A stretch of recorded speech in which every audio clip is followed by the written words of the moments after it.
자, 일과 에너지.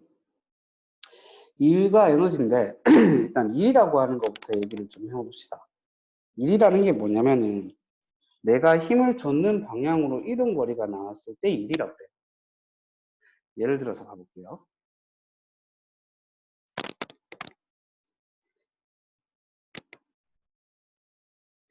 어떤 물체가 있는데, 이 물체에게 내가 힘을 줬어. 10N을 줬어. 근데 이동거리가 한 2m가 나왔대. 그럼 난 일을 했는 거야. 그럼 얼마 일을 했다라고 할 수 있냐면, 일이라고 하는 것은 내가 줬는 힘 곱하기 힘을 줬는 방향의 이동거리가 돼요. 그럼 여기에서 10N 곱하기 이동거리 2m. 얼마야?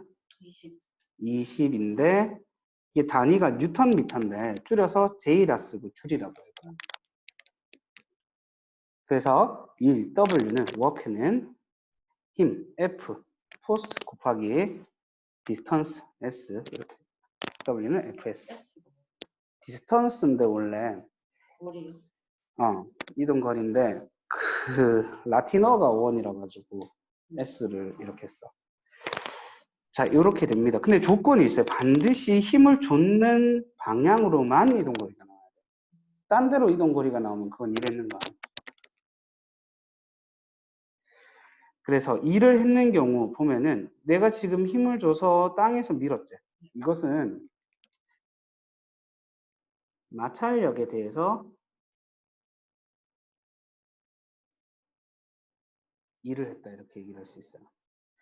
그럼 다른 방향의 일이 있는데 물건을 땅에서 들어 올리는 일을 했을 경우,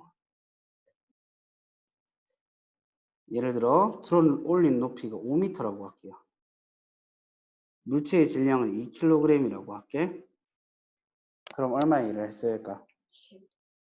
자, 이게 중력에 대한 일이거든.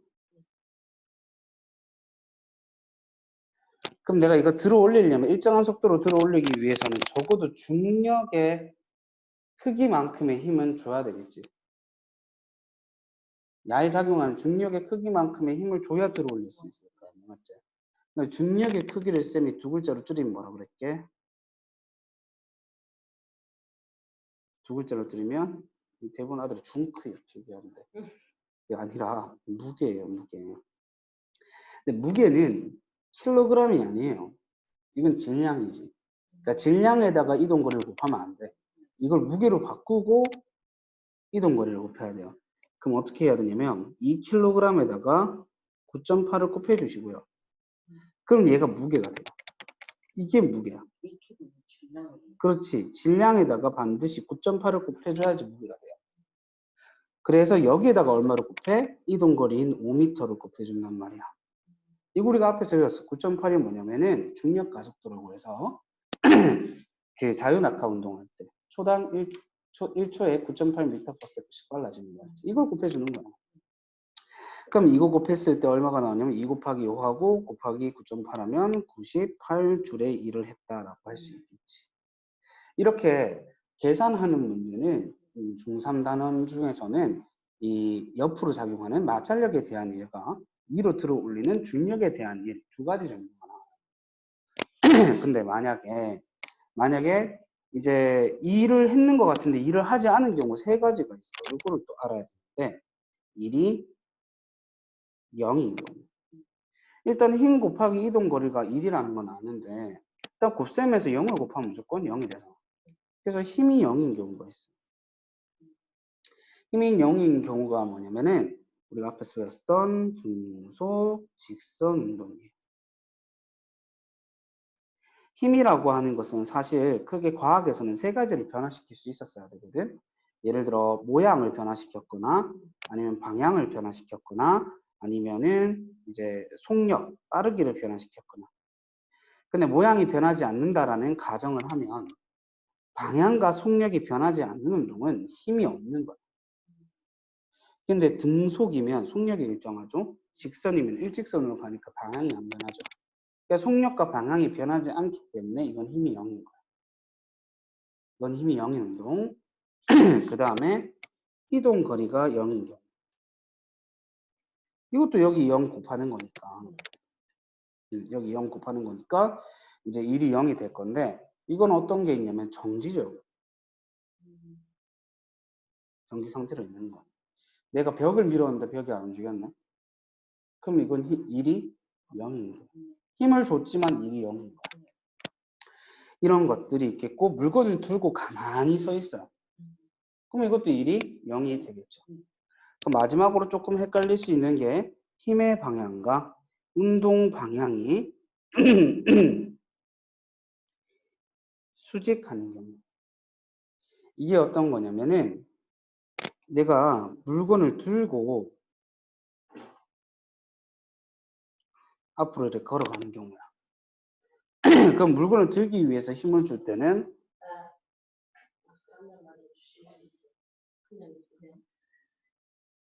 잠시만.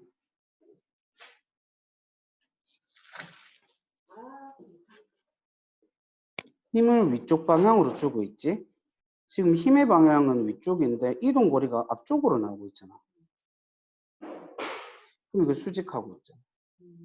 내가 아까 전에 제일 처음에 뭐라고 했냐. 힘을 줬는 방향으로만 이동 거리가 나오는 거지. 그럼 이건 1이 0이 되는 거야. 또 어떤 게 있냐면 어떤 물건을 묶었어. 어떤 물건을 묶어서 뺑뺑 돌려요. 그럼 잘 봐봐. 물건이 이렇게 돌겠죠.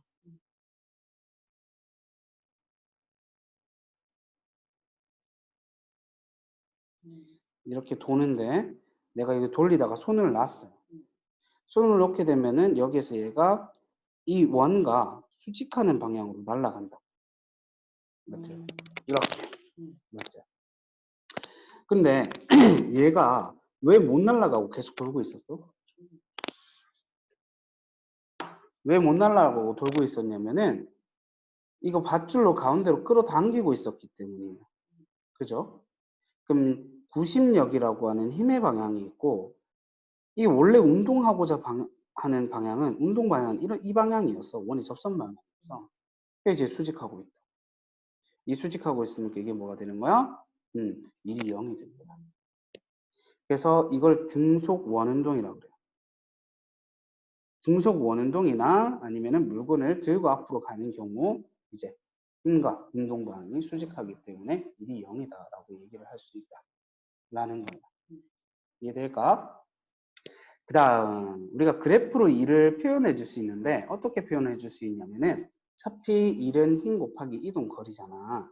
그럼 자 X축을 이동 거리라고 하고 Y축을 힘이라고 해요. 그러면 이렇게 되면 밑면의 넓이 어떻게 구하지? 가로 곱하기 높이 힘 곱하기 이동 거리 되겠지.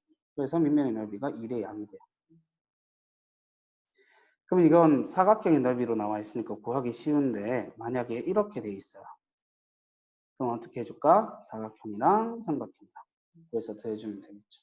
이렇게 일의 크기를 구해줄 수가 있다라는 거예요. 그 다음 에너지. 에너지라고 하는 친구는 일을 할 수 있는 능력이에요.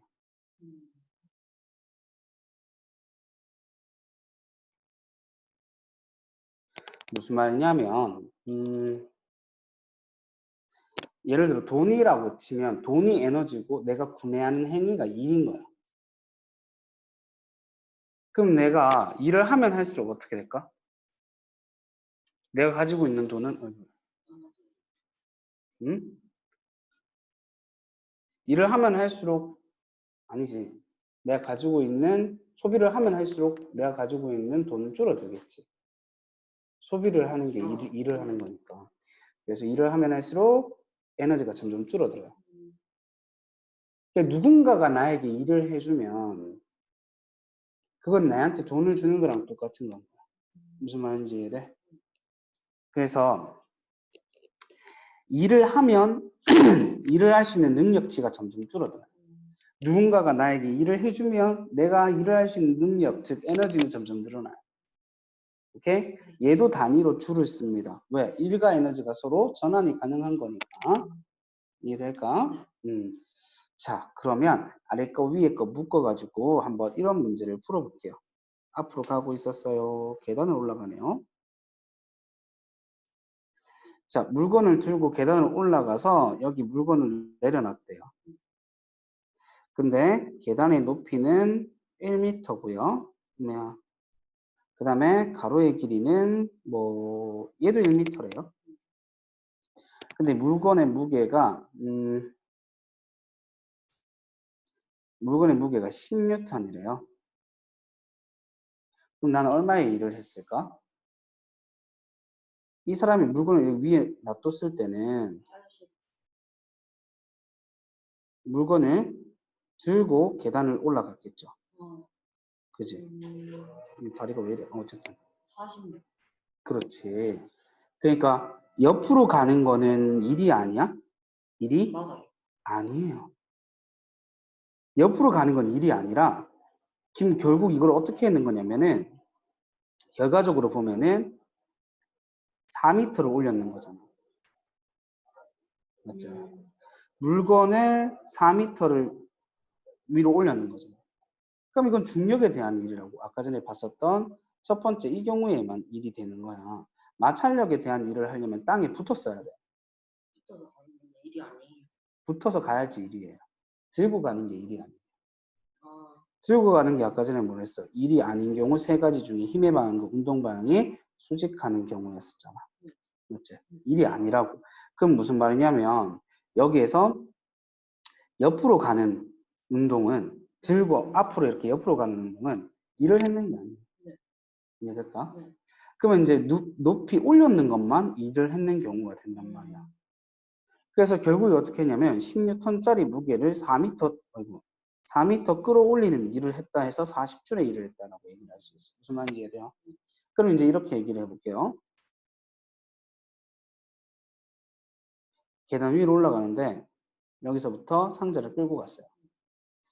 주는 힘이 얼마였냐면 10N을 줘서 끌었어요. 그래서 여기서부터 여기까지가 4m예요. 계단 한 개의 높이는 1m고 이 물체의 질량은 이걸 밀어요? 네, 5kg이래요. 10N을 주고 밀어서 4m를 갖고. 그래서 이건 들고 여기에 놔뒀대요. 얼마의 일을 했을까요? 이렇게 되면 이 4m를 이동했는 구간까지는 마찰력에 대한 일을 했죠. 그리고 들고 올라갔을 때는 중력에 대한 일을 했어요. 이걸 따로 구해서 더해 주셔야 돼요. 그러면 마찰력에 대한 일은 내가 옆으로 주는 힘이랑 뭐를 곱해줘야 돼? 이동거리 4m를 곱해줘야 돼. 계단 가로는 생각하면 돼요? 안 돼요? 안 돼요. 잘 들어봐봐. 그러면 5kg이란 게 뭐냐? 이거는 중력에 대한 일을 하기 위해서 무게를 계산하기 위해서 줬는 값이야. 이해돼? 그래서 9.8을 곱해가지고 무게를 만들고 높이 한 칸에 1m니까 2m를 올린 거잖아. 요거를 두 개 더해줬는 값이 뭐다? 내가 총 했는 일이다. 그래서 마찰력에 대해서는 40줄의 일을 했는데요. 올려준 중력에 대한 일은요. 98줄의 일을 했는 거예요. 그래서 얘는 총 얼마의 일을 했는 거냐면요. 138줄의 일을 했다라고 얘기를 할 수 있어요. 오케이? 자.